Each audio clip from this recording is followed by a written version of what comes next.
So I'm doing something a little bit different today, and what I'm doing is I'm just having a bit more of a raw thoughts on and looking back on the last 5 or so videos. I want to talk a little bit about the passive income video, the watch before real estate ones, kind of my thought processes behind it, maybe go into it a little bit more in case anyone's kind of wondering what my thoughts are on this, or a little bit more delving deeper into those thoughts. My reflections on the first 5 episodes from a content creation journey, from how it's going. Yeah, just a little bit more of a raw thoughts on how it's going. And full transparency, I've pretty much set myself the challenge of getting a video out every week. This week's been a little bit challenging to be able to do it. I've scripted a pretty good script for the next video, but I want to do it. It's proper justice and what it deserves, I think. So to get it a little bit better quality, I want to give it that room to breathe. So I've got a bit more time to actually film it how I want it to be filmed, which I want to mix it up a little bit. Like, I love the studio, I love the look of it, but I want to do a little bit more of, talking outside of it, changing up the scenery a little bit. I think it will help with just the views. I think it'll add more character to the videos. I've got some good B-roll shots of me around the house, but I think adding some of that would be, good for the views, good for retention, good for the hooks, stuff like that. So just trying to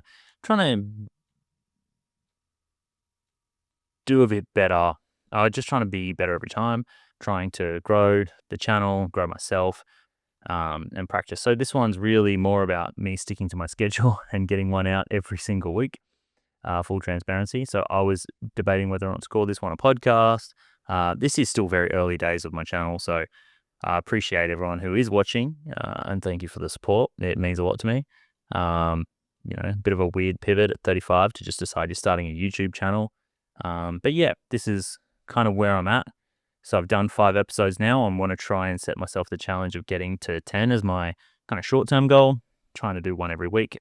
And from there, keep going until I get better and better. It's that 1% better every time, staying consistent and staying true to, I guess, myself, and yeah, putting out content that I, one, am passionate about, and two, I think can genuinely help people. I think there's a lot of misinformation out there, or a lot of people willing to try and make money off of you, particularly in the space of personal finance and investing, and it's a very confusing space. Like, who do you listen to? Where do you go? Should I go with this guy? Should I go with this guy? Should I do shares? Should I do crypto? Should I do real estate?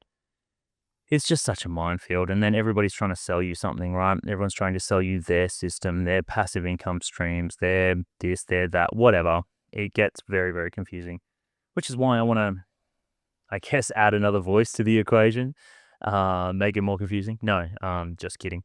Just more thinking about, what did I learn over my, 15 years of investing experience? I started this journey very young, when I was, 21 years old, as I've said in my other videos, and I've learned a lot. It was a starting point that, I was quite young, and I learned a lot over the time, and I did a lot of different things. We tried, the buy and hold, redrawing equity, doing all these things. Tried development, small scale developments, subdivisions, using private equity to help fund real estate deals and flips and build and flips. So small scale developments, as I said before. So we've done a lot in the real estate space, and I learnt a lot. So how can I give some of this information back? So I think I probably should delve a little bit more into the real estate, talking about that and that experience. I kind of, in general, want to veer away from real estate, just because I think it's a very narrow niche, which they often say is a good thing, but I find it's a really difficult one because, well, I guess my main concern with it is a lot of the people who are the experts in this are also buyer's agents. So they've got a vested interest. Do you know what I mean? So everyone you see that's talking about real estate, they've also got this. Unless they're a commentator, an economist or something like that, where they've got their credentials are not through the real estate business themselves. So a lot of the people that I see, yeah, absolutely are do have a vested interest in selling real estate. So therefore, I'm always going to pitch it as the perfect investment vehicle. Whereas I've kind of found myself aligning to some of the other viewpoints, like Graham Stephan, for example, obviously massive US YouTuber, and he has kind of gone from making money in real estate, now obviously makes a lot of money from YouTube, but invests more in index funds and diversifies a lot more, which is where I've kind of gotten to. And that came through in my own research. I went through and I started this journey thinking I was going to be a pure property investor and property investment YouTuber, right? Just talking about property investment, and you could do it too. Here's how you do it. You just gotta, pull yourself up by your bootstraps and invest in property, and you can grow a big portfolio. Here's how I did it. Yeah, and I did a practice video on that topic. Probably never see the light of day. I'm very embarrassed by it. Maybe I'll show it as a contrast one day to see how far my videos have come. But I did that video and got to the end. I was like, look, I've got a lot of experience, but I really want to level up my knowledge. Like, I want to sound more knowledgeable and professional, and I want to be more credible. So I went and I read heaps of books, so many books, all the books I could probably buy on Amazon. I bought a whole bunch. I came in many, many boxes, and I was just reading. And I got to the end of that, and I was like, that, and seeing other, looking more into it on YouTube and things like that, a bit of other research. And I'm kind of like, well, is this actually the vehicle for everybody? Is this the way that I would do it now in 2025? And the answer to that was pretty clearly no. So that's where I switched gears a little bit. And I thought, well, if I'm not going to just purely talk about real estate and how anyone can do it, then what am I going to talk about? And I thought, well, I think I'm much better off with something like a mix of personal finance, investing, and mindset. Because of, my professional experience, me getting a master's degree while working full time and doing all these things and having all these experience, I'm building a massive real estate portfolio. I think mindset is something I've really delved into, especially with the performance aspects of my life and how to push through adversity and things like that, because building a big real estate portfolio is not easy. I know it seems like, you just buy some properties and then you make money and you just sit on it and it's great. But it's a lot harder than what I think people assume it is, especially when you're kind of at that bleeding edge of serviceability with the banks. You want to keep topping up equity as your capital growth gets higher, but that just means your margins are slimmer and slimmer all the time. And often cash flow doesn't increase that quickly. So I found that your cash flow doesn't increase at the same rate at which you're drawing out equity, which means that your cash flow can suffer. So that was a really big struggle in some of the earlier times of the property portfolio. But, you learn those lessons, and I want to try and push those through. So I think it's part of the journey. And yeah, that's kind of where I got to, which is why I pivoted and started talking more about broader topics like passive income, like mindset, wealth mindset, etc., etc. And I guess we'll see where this develops. Maybe I'll pivot and niche down, but I want to keep doing my current path for at least 10, 15, 20 videos, and then see what sort of data comes out of that. If anything really pops off or clicks, or if I get good enough to be really served into the algorithm and push out this channel a little bit more, then great. Otherwise, I'll look to pivot, which is also possible. Yeah, so I guess starting with my first video, passive income, I thought that was the harsh truth about passive income. It's actually my highest viewed long form video that I've done, which was my first one. A bit surprising. I did spend a lot more time editing it. So that was a really interesting one to do. I did enjoy it. I got the idea from listening to a podcast, Diary of a CEO, and it was a group of experts, and each was like talking about crypto shares and real estate and stuff like that. And they came up to passive income, and I was kind of like, yeah, that's like really true. It kind of resonated with me. I was like, well, I'll talk about that. And what my main point of it was that just don't chase passive income. Like, you shouldn't worry about passive income until you've got a large sum of money. When you have $1 million plus or $2 million plus, and you're wondering what to do with it, then think about passive income. Prior to that, it's just not even a thing. And so I talked about the different streams, and it was basically a little what's what of different investment classes in relation to passive income. Actually, yeah, has been my best long form video yet. So that's where my head was on that one. And then I went a bit more into real estate and was kind of in a very anti-real estate mindset, because that's realistically where my mind has shifted to, that I don't think everyone should invest in real estate. I don't think it's the best use of everyone's funds for an investment vehicle. Well, not everyone. Some people will definitely have comparative advantage in real estate, which absolutely you should push all your comparative advantages. If you can flip or build, or you have access insights to quick properties because you're a real estate agent or a buyer's agent or something, sure, it makes sense for you to invest in real estate. Do I think most mum and dad investors, I think in Australia, we're just obsessed with property, and we've seen that it's just a cultural thing, is that success looks like to us property, because we've seen it just increase in value. Now all the narrative surrounding is it's going to go up because of everything, right? Interest rates, and we're not making enough, supply, demand, this, and it's just not working, and when prices are going to go up, and I'd be right. Could be true. Probably right.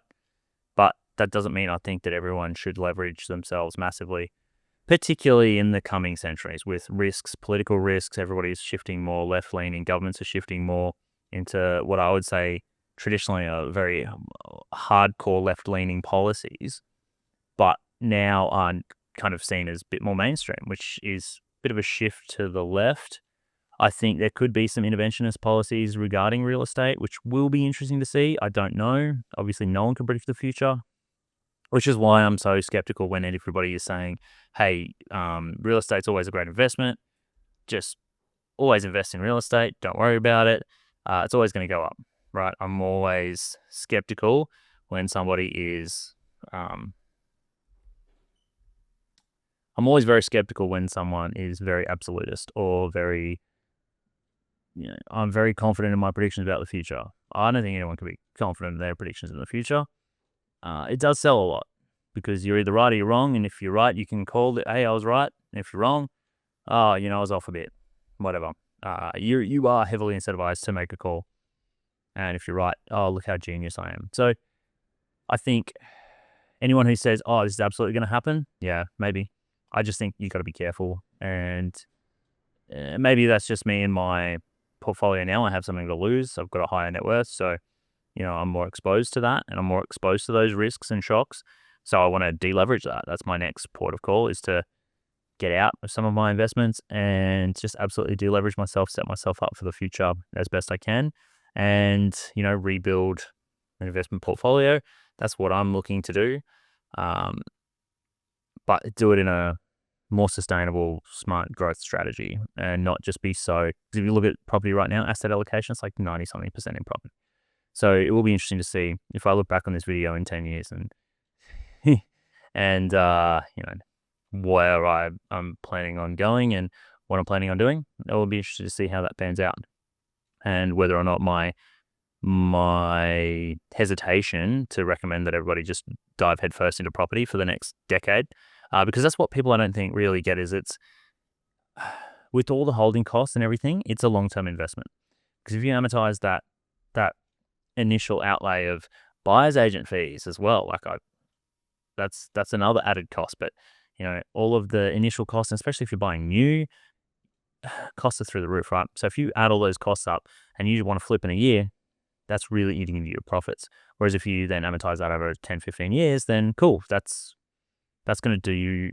It's not going to be as big of an impact. So you got to hold on, or you should really hold on for the next 10 to 15 years if you're going to build a property portfolio. And that's just... Yeah, and I think there's a lot of risk. I also think there's a lot of risk in AI, which is another topic that I think could disrupt a lot of industries. A lot of people think, oh, my job's safe. Then no, AI will never replace me. It's like, maybe.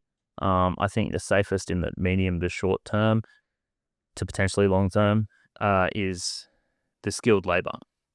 Skilled labor, hands-on things, because machines are great, but they're just not quite there yet. They're not quite as good at doing a lot of those tasks that a human can do. Whereas a lot of the brain work is getting rapidly sorted out. And the business adoption of AI is a little bit slower, but I think that'll catch up pretty soon. There's a lot of opportunity for growth in that area. And so I think, how does that affect the property market? Well, we never could have predicted what COVID was going to do to the property market. Look at Sydney, for example, and where I live in Southern Highlands. Like, no one could have predicted Southern Highlands would boom because of COVID, because people were now working from home more. Therefore, they wanted to get out of the city. So they wanted a bit more space, wanted a tree change, etc. So how does AI affect housing? You can't say you're going to know how it's going to affect housing, because you just don't. It could be that we all go into UBI in 20 years' time,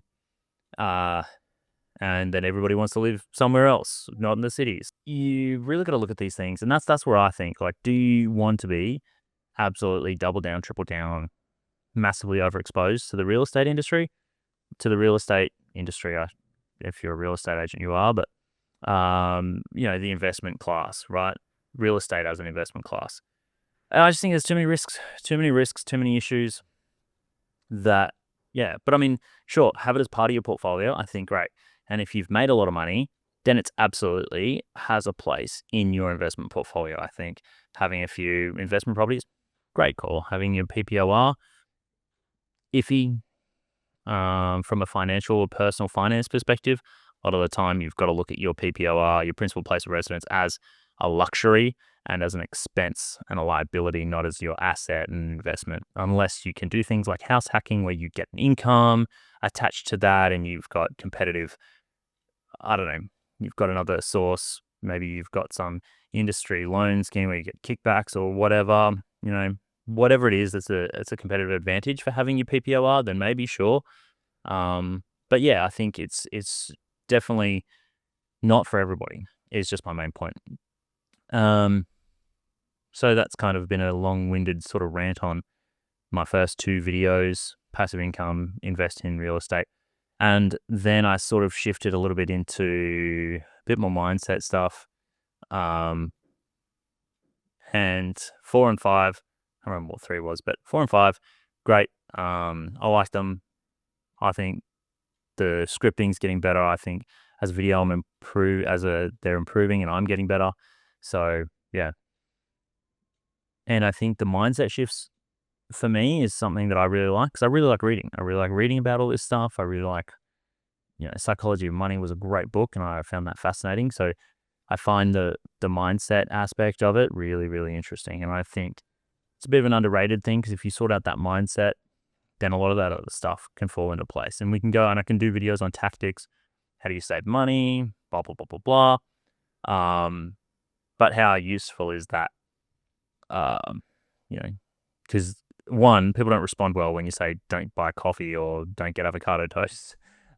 Despite maybe you'll save a bit of money doing that. Who knows? Will it be enough to change your future? Maybe not. But that's where I like the mindset stuff, because when you start looking for things, you start seeing you start seeing the solutions to the problems. And you might start seeing solutions to problems you didn't even know you had until you started looking. So until you start going, hey, I'm going to save this coffee, I'm not going to drink this coffee, not going to eat this avocado toast, you're like, man, actually, am I going to get rich saving $5 here or there? Maybe not. Maybe I need to think about my income. How do I do that? And if that starts you down that journey, then I think it's a positive thing. Because yeah, you can't, people are very invested, for pun intended, but very invested in investing. And I think over at the expense of potentially educating themselves and leveling up their income. On the other side, some people are not worried about investing at all, and they're just chasing income or chasing businesses and stuff like that, not actually focusing on the investing. And I think there's a balance. And we'll walk down the center line where you focus on building your income. Maybe that's through a business. You start a side hustle or a business, or whatever that is. But then on the other side, you have income. Now you should invest it. That's bringing money in is valuable. It's a huge skill, but also, where do you store that? What's the storehouse of that value that you bring in? If you just spend it, like I've seen on the YouTube degen solopreneur entrepreneur space, some guys that were like, did big on drop shipping, had this great brand and managed to kick it off and was doing several $100,000s a month, maybe even millions of dollars a month actually. And they were saying that, they lease everything, lease the house, lease the Lambos, lease all of this because it keeps them motivated to keep hustling, to keep making that much money. And I just thought, oh my God, that is a great way to lose everything. They're flying private everywhere and things like that. So yeah, I think that's great. You've got a huge amount of income. You should definitely be investing that. So I think there's a mix to be had. Get your income and invest. It's not, I think that's as simple as it needs to be. But yeah, it's a topic that I'm pretty passionate about, and I want to help people because I talk to people, and even people that I spoke to that found out I was doing this channel, well, like, oh my God, I have no idea. I don't know anything. And I'm like, man, this is existential. It is like life or death. You need food, water, shelter to survive. And all of those things are paid for with money. So it's a thing that you should really be aware of. So yeah, in terms of what can you expect from me for the rest, for the next few videos, well, I'm going to try and branch out a little bit from the studio, do a little bit more difference, because I think studios are good, and I think a good looking professional studio is great, but it doesn't really but it doesn't really showcase a lot of variety. And I think then you need to be really, really strong in the hooks and content. So I'm going to try and mix it up a bit, get outside, get upstairs, go to the rest of the house, and start filming content elsewhere. This week, I just really wanted to get something done, something less editing, less requirement for editing, so I can just pump something up, do a video this week, just keep the consistency up, because I really wanted to commit to this time. And so this is a bit more of a raw thoughts, which if anyone's strapped in for the full 22 minutes of this, yeah, then thank you. Thank you very much for watching.